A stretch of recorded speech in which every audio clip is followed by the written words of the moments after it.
La deuxième chose, pour expérimenter la guérison que vous avez déjà, c'est la foi.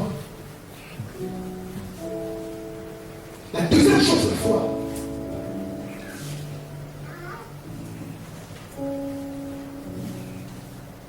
Parce que la Bible dit, voici les miracles qui accompagneront ceux qui auront cru. En mon nom, ils imposeront les malades et les malades seront guéris. Donc en fait, la clé ici, c'est d'avoir la force de croire.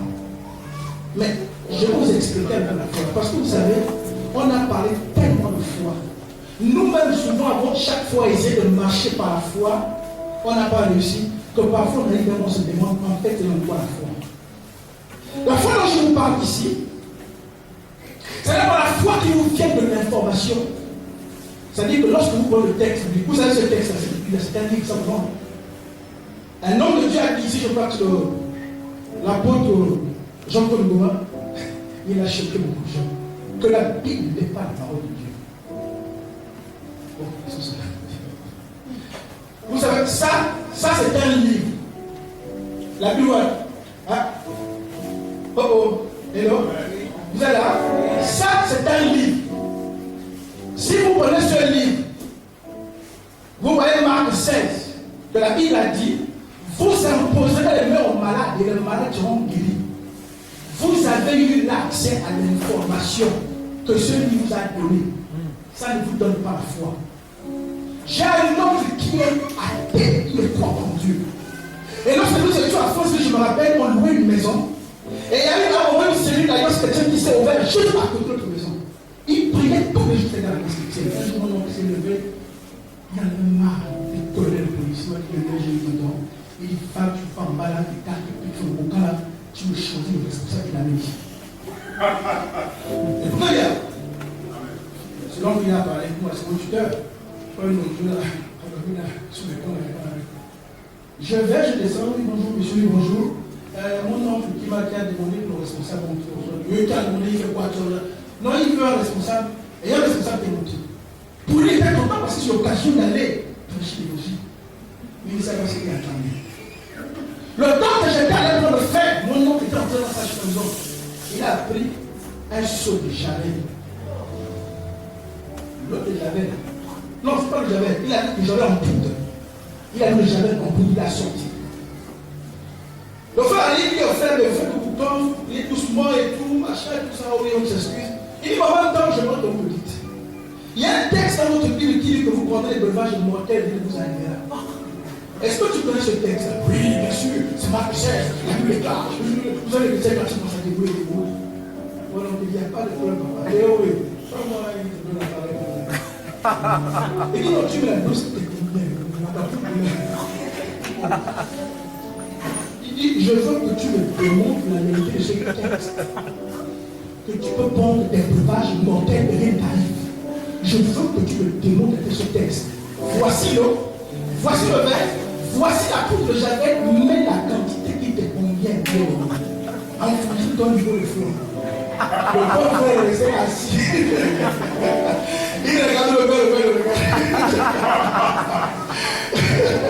Il regardait. Le bon brave chrétien regardait le verre le regardait. Évidemment, il n'a pas pris, il n'a pas pris. Ce que j'essaie de vous faire comprendre, puisque je parle d'avoir la foi pour être béni, nous plantons. Il ne s'agit pas d'avoir accès à l'information qui est écrite sur le papier. Je vous assure. Quand vous prenez ce livre, la Bible, même certains gens l'utilisent. Même certaines personnes des sciences occultes l'utilisent. C'est là pour autant qu'ils ont accès à la puissance de ce livre. Amen. Lorsque vous le prenez, vous le lisez simplement. Il y a un premier niveau d'information qui vous parvient. Les informations de la lettre. Vous imposez vos malades, ils seront guéris. Vous serez sauvés. Ça, c'est des informations. Mais l'information ne vous donne pas la foi pour opérer. Est-ce que vous le comprenez? L'information ne vous donne pas la foi pour opérer. C'est pourquoi lorsque vous prenez le texte de Romains chapitre 10, verset 17. Or, la foi vient de ce que l'on entend. Et ce que l'on entend vient de la parole de Dieu. Lorsque vous étudiez ce texte, vous vous rendrez compte qu'en grec, parole ici, ce n'est pas logos. Parce que lorsque vous lisez la Bible, vous voyez parole partout. Par exemple, dans Jean 1, on commence mon Dieu, on commence à la parole parole est avec Dieu. Là, le mot parole en grec, c'est logos. C'est clair. Mais lorsque vous regardez Romains 10, verset 17, la foi vient de ce qu'on entend. Et ce qu'on entend vient de la parole de Dieu. La parole ici, ce n'est plus le logos. La parole qui amène la foi, ce n'est plus la parole logos qui nous donne les simples informations. C'est la parole réma. Et le texte dit, la foi vient de ce que l'on entend. Et ce que l'on entend vient du réma de Christ. Ça veut dire qu'au-delà de l'information que le texte vous donne, il y a un autre niveau. Lorsque vous lisez le texte, par la grâce de Dieu, le réma ouvre et ôte le voile. Vous donne l'accès à la substance spirituelle que transporte ce texte. Le réma dessine dans votre esprit l'image de ce qui est écrit là. Le réma dessine dans votre esprit une vision claire de la réalité qui est faite. Et le réma prend cette vérité avec vivre en vous. Est-ce que vous me suivez?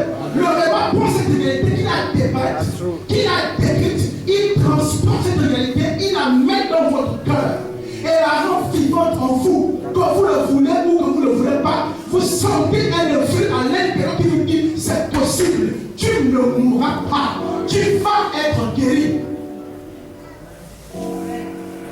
Est-ce que vous comprenez? Donc lorsque vous êtes malade et vous cherchez la foi pour la guérison, n'allez pas juste vous concentrer sur les informations. Seigneur, j'ai du mal à saisir. Seigneur, j'ai du mal à comprendre. Seigneur, j'ai du mal à croire. Seigneur, aide-moi, je veux comprendre. Tu dis qu'on sera guéri. Mais guérir elle-même, c'est comment? Quand tu vas prier, quand tu vas pleurer, l'Esprit de Dieu va commencer à toucher ton cœur. Et va ôter le voile sur ce texte. Et va commencer à te donner la substance de ce texte. Va te donner en fait une compréhension plus approfondie. Tu vas commencer à voir le texte différemment. Tu vas le comprendre et il va commencer à dessiner sur ton cœur une image. Et il va laisser cette vérité commencer à la faire vivre dans ton cœur. Et quand cette vérité commence à vivre dans ton cœur, c'est là qu'il y a la foi. Vous devenez comme le mari quand on essaie de couvrir le couvercle avec les cailloux, mais la pression fait toujours monter. Parce que cette réalité, quand elle vit en vous, on ne peut pas vous arrêter.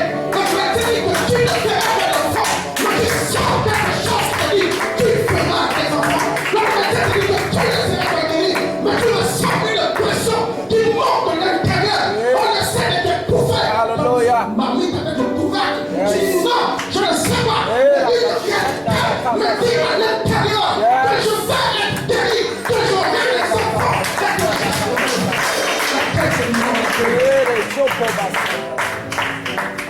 Donc, ne nous limitons pas juste à lire les informations, à aller au-delà, pleurer avec votre Bible, restez là jusqu'à ce que Dieu te donne d'avoir accès à la révélation. Et c'est ça qui va changer votre vie. Amen. Est-ce qu'on va acclamer pour nous?